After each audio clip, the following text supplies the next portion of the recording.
mahalaga yung pag-ibig. And love is something worthwhile. Aside from marriage being a symbol of love, it can be also viewed as a physical representation of a lifetime commitment. The way of surrendering your relationship to God, and it is also a form of leveling up your relationship into a higher form. Coming from broken families, separated parents, I still believe in the power of marriage. I still believe in marriage, and it's worthwhile. I think I have the answer of 50-50. Marriage is something na worthwhile pa din para sa akin. Para sa akin, oo na oo. For me, marriage is important and it's worthwhile. Why? Because even though na ganun, they didn't end up in good terms, and even though na they didn't end up together, I took it as parang something that I can learn from once I get to that stage now, once I get to have my own family, once I get to marry.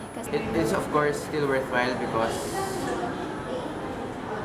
you share this vow with your true love. In my opinion, I believe that marriage is still worthwhile because both of you are still committed to each other and into God. Marriage, dream ko talaga since bata. Gusto ko ng grand and something memorable na wedding. For me, kasi even when I was younger, my mom would always tell me na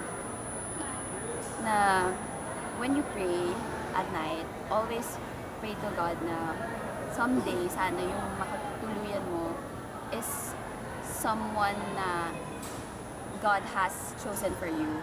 Yun. Kasi as a woman, it gives us an opportunity. Sa buhay ko, nakikita ko na kung gaano pa rin kasaya and kay-love yung parents ko. As well as, it represents the commitment with another person. For me, that can either be viewed as a positive or a negative aspect. Positive in a way that you know that you're ready to spend your whole life with this one single person, and God being the center of your relationship with the hopes of being everything will go well with us.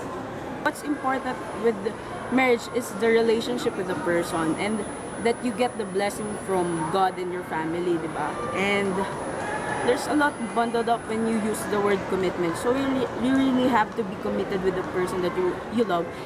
They promise each other a love that is self-sacrificing, permanent, faithful, life-giving. Because marriage din kasi is a beginning of a new chapter in the lives of the couple, and it is a lifetime commitment that they must preserve, and dapat talagang loyal sila sa isa't isa and hindi nila iwan yung family nila. 50% no, because I came from a broken family and I'm really afraid of it happening again. It's just like I just don't want to be committed or to have the same process of having to gone through a broken family.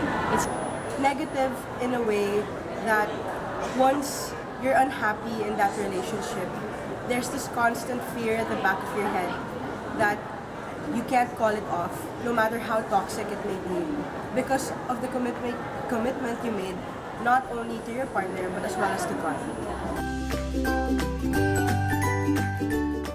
and it all comes down to the point na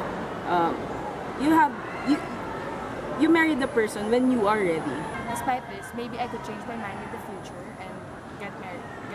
But I just want to be able to know kung I chose the right person. And I also believe that it doesn't, even though yun nga, yung parents ko didn't up together, it doesn't necessarily say na ganun din yung magiging situation ko. Which is why, what happened to them, I'll take them as something positive, and get to learn from what to do and what not to do in marriage. So, magpapakasal pa din ako kasi para sa akin, it's a symbol of commitment na gagawin ko in front of God and my family with the person I want to spend the rest of my life with. I guess we just have to find the right person to be married with. Because once you're unsure of that person and you marry that person, you can never go back. Diba? And for me kasi, marriage is scary, but it's something that I've personally wanted for a long time.